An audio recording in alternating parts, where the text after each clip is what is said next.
राजा बलि ने संकल्प लिया है कि मैं 100 यज्ञ करूंगा। तो 99 यज्ञ पूर्ण हो गए हैं और अंतिम यज्ञ चल रहा है। उस यज्ञ में सभी पधारे हुए हैं। 52 उंगल के हैं बामन भगवान। कितने? 52 उंगल के, इसलिए उनको कहते हैं बामन भगवान। 52 उंगल के, छोटे से छोटी छोटी चरण पादुकाएं, जनेऊ पहने हैं, छत्र लिए हैं, आसन बगल में दबाए हैं और राजा बलि के द्वार पर पहुंच गए। गोरा गोरा चेहरा, सूर्य चंद्रमा जैसे नेत्र राजा बलि के द्वार पर सामने से आ रहे थे। राजा बलि ने देखा, एकदम नजर पड़ी, कहने लगे गुरुदेव, हाँ देखो तो सामने से ऐसा लग रहा है जैसे सूर्य भगवान चले आ रहे हैं। तो गुरुदेव कहने लगे, सूर्य नहीं तो चंदा जरूर है, सूर्य नहीं तो चंदा जरूर है। जैसे ही आए और माला पे जाप चल रहा है, माला पे जाप चल रहा है, धीरे धीरे आए, राजा ने प्रणाम किया, कुछ नहीं बोले। राजा बलि कहने लगे, गुरुदेव ये बोल क्यों नहीं रहे हैं? बोले तुम्हें दिखाई नहीं दे रहा है माला पे जाप चल रहा है? फिर थोड़ी देर हुई, फिर राजा बलि बोले, प्रणाम, कौन हो आप, कहां से आए हो, कहां रहते हो? कुछ नहीं बोले, इशारा कर दिया, अरे माला पे जाप चल। जैसे ही राजा ने देखा माला पे जाप चल रहा है, एकदम आकर के कहने लगा, अरे मांगो, क्या मांगने आए हो? मुझ जैसे राजा बलि के द्वार पर आप आए हो? मुझे तो ऐसा लगता है कि त्रिलोकी का साम्राज्य तुम्हें दे दूं। तुम्हें देख करके मुझे ऐसा लग रहा है अपना सारा राज्य तुम्हें समर्पण कर दूं। भगवान मन ही मन में सोच रहे हैं, अच्छा तो बड़े दानदाता बन रहे हो, बड़े दानदाता बन रहे हो। भगवान की माला पूर्ण हुई और कहने लगे, हाँ क्या कह रहे थे अभी तुम? बोले प्रभु मैं ये कह रहा हूं कि त्रिलोकी का साम्राज्य मैं तुम्हें दे दूं, बताओ तुम्हें क्या चाहिए? मेरे मन में ऐसा आ रहा है सब कुछ तुम्हें दान में दे दूं। भगवान कहने लगे, राजा बलि तुम अगर दान की बात करते हो तो क्या हुआ?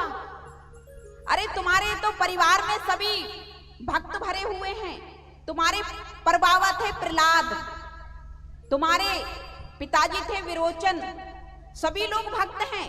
तुमने दान की बात कर दी तो कौन सी बड़ी बात है? कहने लगे, नहीं प्रभु बताइए आपको क्या चाहिए। अगर आपको कुछ नहीं चाहिए, लेकिन प्रभु मेरा मन है कि मैं आपको कुछ दे दूं, क्योंकि जब आप कुछ मांगोगे ना, आपको मैं कुछ दूंगा तो मुझे बहुत अच्छा लगेगा। तो भगवान बोले, तुमको अच्छा लगेगा लेकिन मेरा नियम बिगड़ जाएगा, इसलिए मैं कुछ ले नहीं सकता हूं। तो कहने लगे, प्रभु कुछ तो लेना होगा। अच्छा ये बताओ। भगवान कहने लगे, मैं क्या लूं?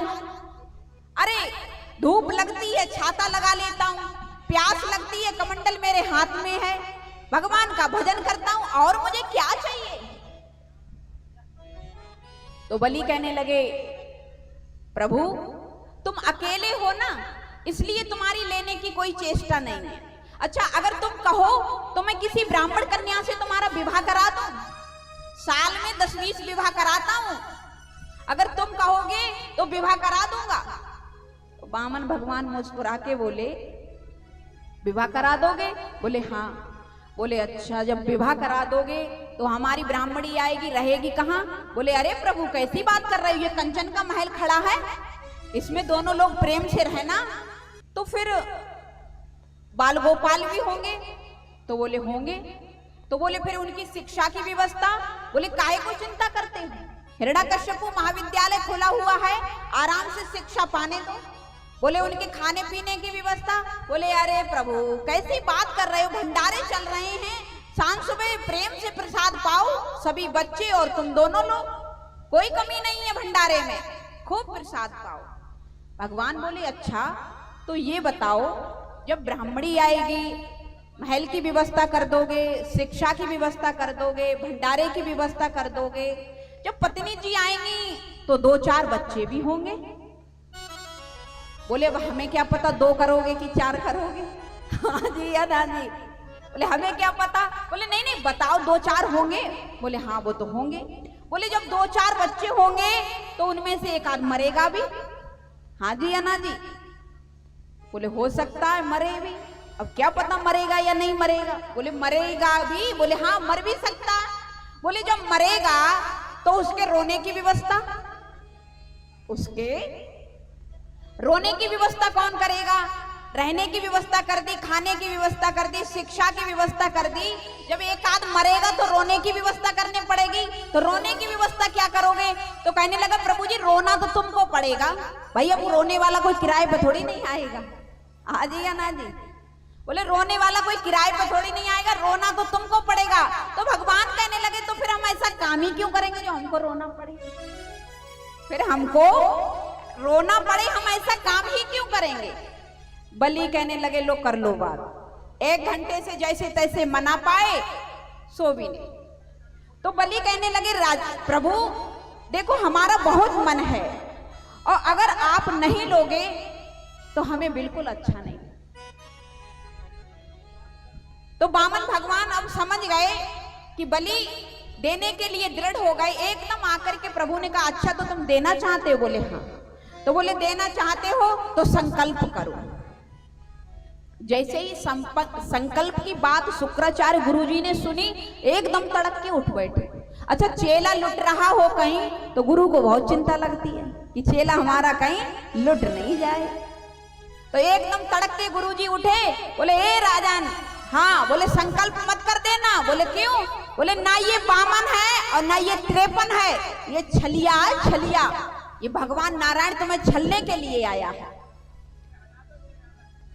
तो गुरुदेव की ये बात सुन करके राजन कहने लगे गुरुदेव क्या बात कह रहे हो कि मना कर दो? आज तक तुमने सुनाया है कि कोई द्वार से ना लौट जाए और कोई खाली हाथ घर से ना चला जाए, और आज आप कह रहे हो कि ये छलिया है, मना कर दो, हमने कोई बात नहीं कही।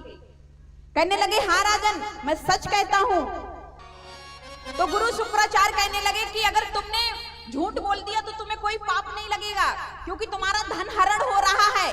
ये त्रिलोकी का नाथ छलिया नारायण छलने आया है, सारा राज्य ले जाएगा, देवताओं को दे देगा, संकल्प मत कर देना। राजन कहने लगे गुरुदेव संकल्प करना ही संकल्प नहीं होता है, संकल्प करना ही संकल्प नहीं होता है। मैंने तो वचन दे दिया कि तुम्हें मांगना है सो मांग लो, अब मेरा वचन निष्फल ना जाए, इसके लिए मैं अपनी बात से अब दूर नहीं जाऊंगा। प्यारे एक बात यहाँ पे समझने की और है, राजा बलि ने गुरु की बात नहीं मानी तो सारा राज्य चला गया, इसलिए गुरु की बात भी मानना चाहिए। लेकिन गुरु का क्या प्रभाव रहा? गुरु ने सोची कि कहीं चेला लुट ना जाए, इसलिए जाकर के, क्योंकि जब संकल्प बोलता है तो जल लिया जाता है। हाँ जी या ना जी? तो जल जैसे ही हथेली पे लेने के लिए हुए कि गुरुदेव भगवान जाकर के सागर की टुटनी में बैठ गए कि ना पानी गिरेगा और ना चेला लुटेगा। जैसे ही सागर की टोटी में जाकर बैठ गए, वामन भगवान समझ गए। वामन भगवान ने अपने आशा से एक कुसा निकाली और एकदम उस टुटनी में डाली कि शुक्राचार्य की एक आंख गोविंदा है, नमो नमः। भगवान ये बताना चाहते हैं गुरुदेव तुम्हारी एक दृष्टि तो अच्छी है। कौन सी? जिस दृष्टि से तुमने मुझे पहचान लिया कि ना ये वामन है ना ये 53 है, ये छलिया है और छलने को आया है। लेकिन एक दृष्टि तुम्हारी गलत है, क्योंकि गुरु की दृष्टि हमेशा सम होनी चाहिए। सम मानी बराबर। गुरु के पास जितना प्यार उसके गरीब चेला से होना चाहिए, उतना ही अमीर से होना चाहिए, उतना ही बीच वाले से होना चाहिए। गुरु की दृष्टि में कभी भेदभाव नहीं होना चाहिए। वो गुरु श्रेष्ठ है, और जो गुरु शिष्य से भेदभाव करता है वो गुरु कहलाने लायक नहीं। आजकल गुरुजी भी बहुत हो गए हैं, गली गली में घूम रहे हैं, हमें गुरु बना लो, हमें गुरु बना लो, हमें गुरु बना। आज या ना गलियन गलियन गुरु फिरे, हमसे दीक्षा ले और नरक जाओ चाहे स्वर्ग में, धोती रुपया दो।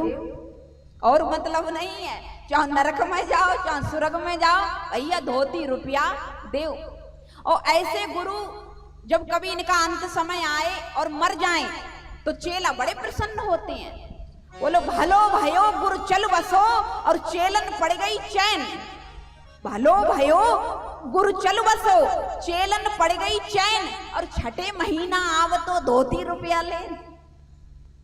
लोभी गुरु लालची चेला दोनों नरक में ठेलम ठेला। इसलिए गुरु भी बड़ा सोच समझ के बनाओ। बोलो राधे राधे। जब ये बात सुनी तो गोविंद ने कहा कि तुम्हारी सम दृष्टि नहीं है, तुम एक दृष्टि से सम नहीं देख रहे हो, इसलिए तुम्हारी एक आंख की गोविंद आए नमो नमः। जल लिया संकल्प हुआ, कहने लगे प्रभु संकल्प करते हैं, बताइए क्या चाहिए। भगवान कहने लगे तस्मात् त्वत्तो महिष महिष व्रणे हम वर्द रसा भातः पदानी त्रीण देत्यन्द्रहा सम्यतानी पदा मम। कुछ नहीं चाहिए, 3 पग पृथ्वी दान में दे दो। राजा बलि कहने लगे लो कर लो बात। इतनी देर से संकल्प करा रहे हैं, इतनी देर से सब कुछ मांग रहे हैं और वो भी मांगा तो क्या मांगा, 3 पग पृथ्वी। अरे प्रभु 3 पग तो तुम ऐसे ही कहूं से भी नाप लेते, संकल्प कराने की क्या जरूरत थी। बोले नहीं नहीं नहीं, संकल्प के बिना मैं दान नहीं लेता हूं।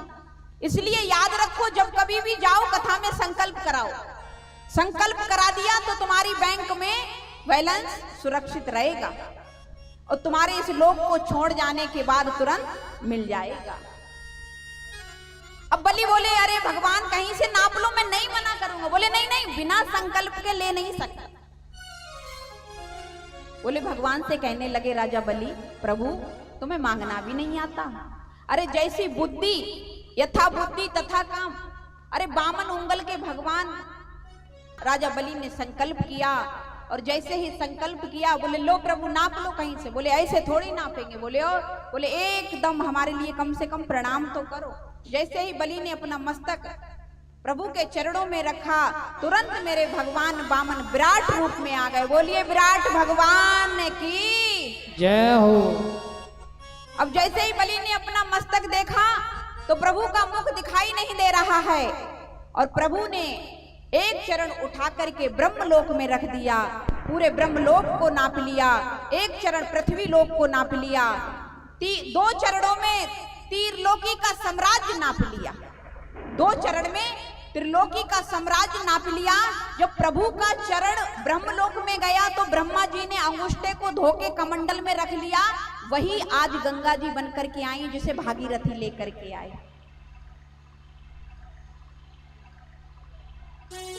बलि तो देखते रह गए, प्रभु का पर्वत आकार हो गया, विराट रूप हो गया।